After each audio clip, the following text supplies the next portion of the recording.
Boo Hoo, a research paper report by Autumn Heisler for Professional Writing 215. Harper Lee's To Kill a Mockingbird was first published in 1960. It is the author's first book, and it deals with issues of race in the South during the 1930s.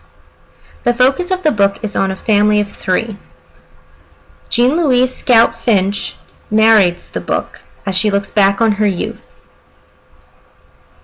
Her father is a lawyer named Atticus who defends an innocent Negro man named Tom Robinson.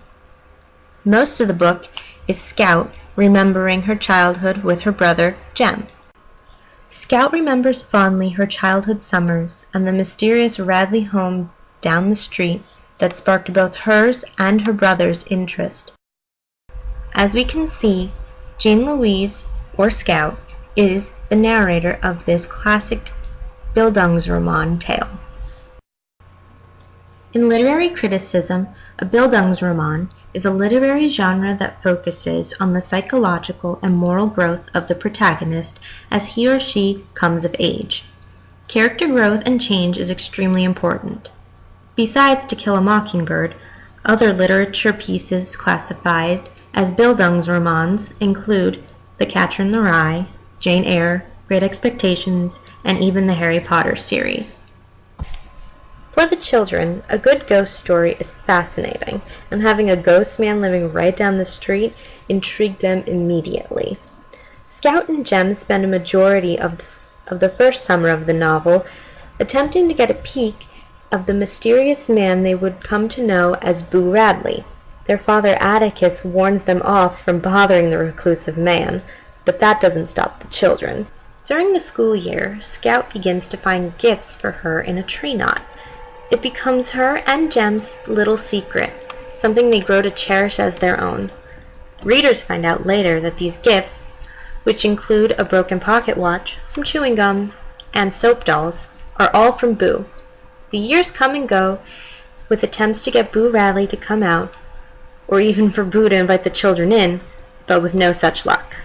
Soon, Boo is washed into the background by the Tom Robinson case. Atticus is asked to defend Tom, a Negro man, in a rape case. Tom is accused of raping Mayella Ewell. Evidence quickly shows that Tom is innocent, and, in fact, Bob Ewell, Mayella's father, is the real culprit. However, because the case is in the South during the 1930s, Tom is found guilty only because of his color. Atticus is certain that he could get Tom off, but Tom panics and is shot multiple times as he tries to escape from prison. In Scout and Jem's world, away from the lawyering and the case, the pair have a school pageant show in which Scout plays a ham. The show features the main agricultural products of the county they live in, and Scout wears a large ham costume constructed of chicken wire and cloth. On the walk home, Jem and Scout hear footsteps following them. Because To Kill a Mockingbird is from Scout's point of view, readers only see through the small slit in Scout's costume. When the footsteps finally attack the children, we do not know who it is or what is going on. When the fight is over, and Scout is able to free herself from her costume, it is dark and only shadows are seen. Scout arrives home to see that her brother's arm had been broken and that Boo Radley had saved them from Bob Ewell, who attacked the children only because of Atticus's job and the case. It is here that Scout learns that Boo Radley is not the ghost man she once thought, and that he was, in fact, her protector the whole time. So then, why is the story called To Kill a Mockingbird? Mockingbirds don't do one thing except make music for us to enjoy. They don't eat up people's gardens, don't nest in corn cribs. They don't do one thing but sing their hearts out for us. That's why it's a sin to kill a mockingbird. This quote is said by Aunt Alexandria in Harper Lee's To Kill a Mockingbird the day after Christmas, when Jem and Scout receive toy guns for their gifts. The statement is meant to be taken both literally and figuratively. Yes, the parents do not want the children to shoot at birds, especially mockingbirds, because they only create music for humans. But Lee is also saying something to her audience. The character of Arthur Boo Radley is created by Lee as a representation of a human mockingbird. That is, Boo is generosity, love, and kindness incarnate. However, this isn't seen right away. Boo, or Arthur, as he is known to the adults in the book, came from a moderately poor family. He had a hard father and a soft mother, which led him to be disciplined and in want of love. Born with a simple mind, it was not long until the boy found himself in trouble. When Boo entered his teenage years, he became acquainted with some of the Cunninghams from Old Sarum, an enormous and confusing tribe domiciled in the northern part of the county, and they formed the nearest thing to a gang ever seen in Maycomb. Boo got into various sorts of trouble, so much so that he was convicted of assault and battery and was to attend an industrial school of corrections, but Mr. Radley would not let his son be brought so low, and instead pleaded to have the boy placed within the home.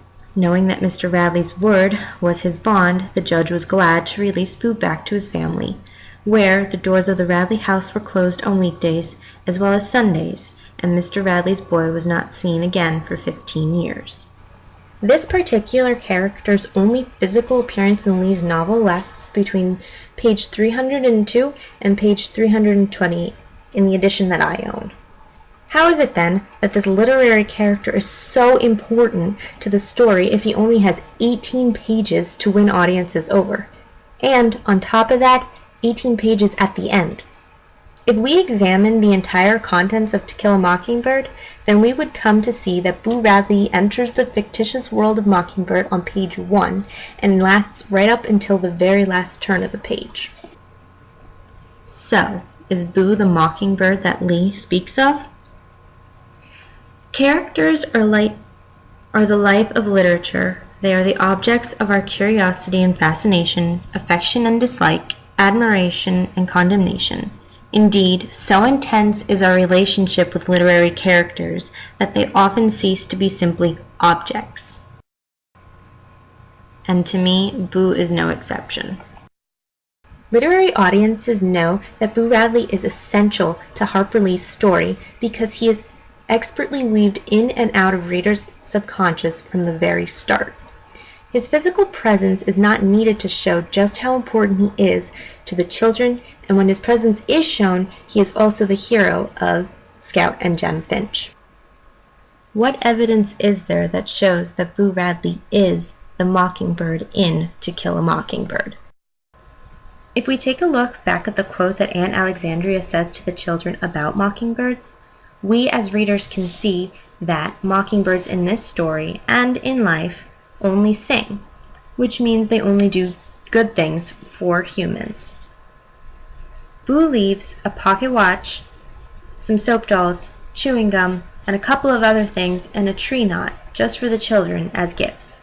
During the book, when a fire breaks out, Scout and her family are forced to flee their home.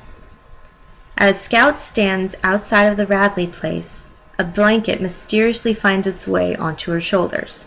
Scout doesn't realize it because she is so caught up in the fire, but later on she realizes that there it is, and, most likely, Boo Radley put it there. Boo Radley's greatest gift to the children is their lives.